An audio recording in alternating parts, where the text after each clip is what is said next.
Au nom du Père et du Fils et du Saint-Esprit, Amen. Le Seigneur soit avec vous.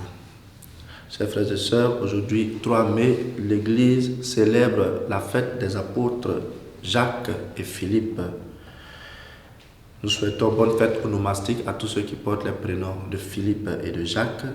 Et de façon spéciale, nous prions pour le Père Jacques Nagalo, notre confrère, qui se dédie pour la bonne marche de cette activité Instant Parole.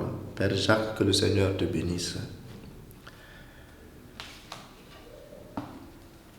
Esprit de Dieu, souffle de vie, Esprit de Dieu, souffle de feu, Esprit de Dieu, consolateur, tu nous sanctifies.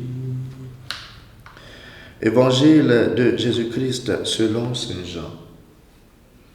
En ce temps-là, Jésus dit à Thomas, « Moi je suis le chemin, la vérité et la vie.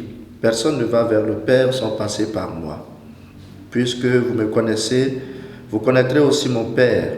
Dès maintenant, vous le connaissez et vous l'avez vu. » Philippe lui dit, « Seigneur, montre-nous le Père, cela nous suffit. » Jésus lui répond, « Il y a si longtemps que je suis avec vous, et tu ne me connais pas. »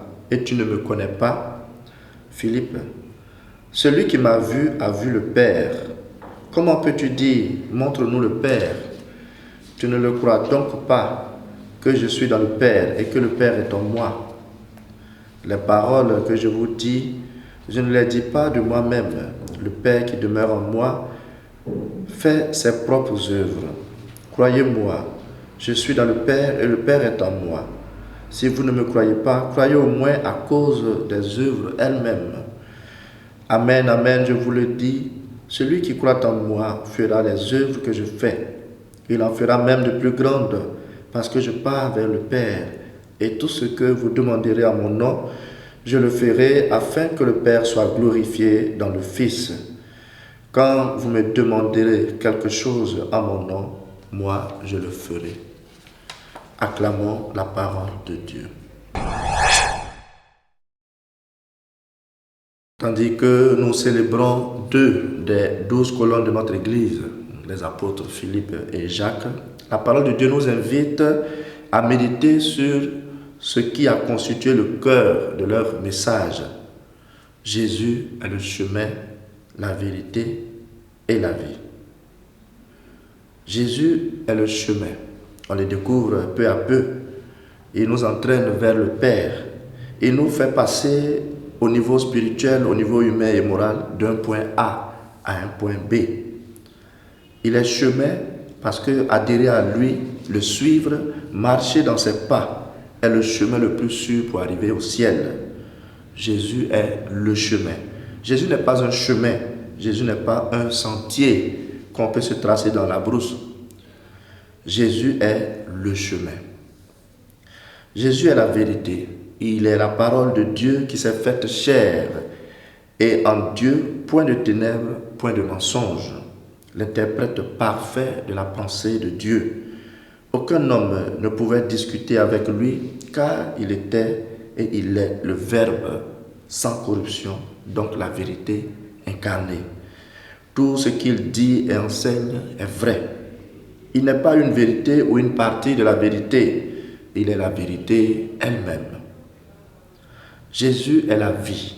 Il est venu pour que nous ayons la vie et la vie en abondance. Il redonne la vie à des morts. Il est ressuscité et donc il a vaincu la mort. Il a soufflé sur ses apôtres pour leur insuffler l'esprit de vie. Et il a dit, il est la vigne et nous sommes les sarments. Si nous nous détachons de lui, c'est comme la branche qui se détache de l'arbre, elle finira par sécher, mourir, car c'est lui la vie. On ne s'éloigne pas de la vie, sinon c'est mourir. Oui, Jésus est le chemin, la vérité et la vie, et nul n'a accès au Père sans passer par lui. Il est la porte. C'est par là qu'on entre dans une maison. Toute personne qui sera sauvée aura agi selon les commandements, selon les recommandations de Jésus, même sans adhérer à la foi chrétienne. Celui qui sera sauvé aura marché selon les préceptes de Jésus-Christ. Chers frères et sœurs, aujourd'hui, fais comme Philippe et Jacques, donne ta vie à Jésus. Il est le chemin, la vérité et la vie. Imite-le, écoute ses recommandations, mets-les en pratique et tu seras sauvé et tu feras des merveilles, des œuvres grandes en son nom, grâce à son esprit qu'il te donne. Et que le Seigneur te bénisse et t'accompagne tout au long de cette journée. Au nom du Père et du Fils et du Saint-Esprit. Amen.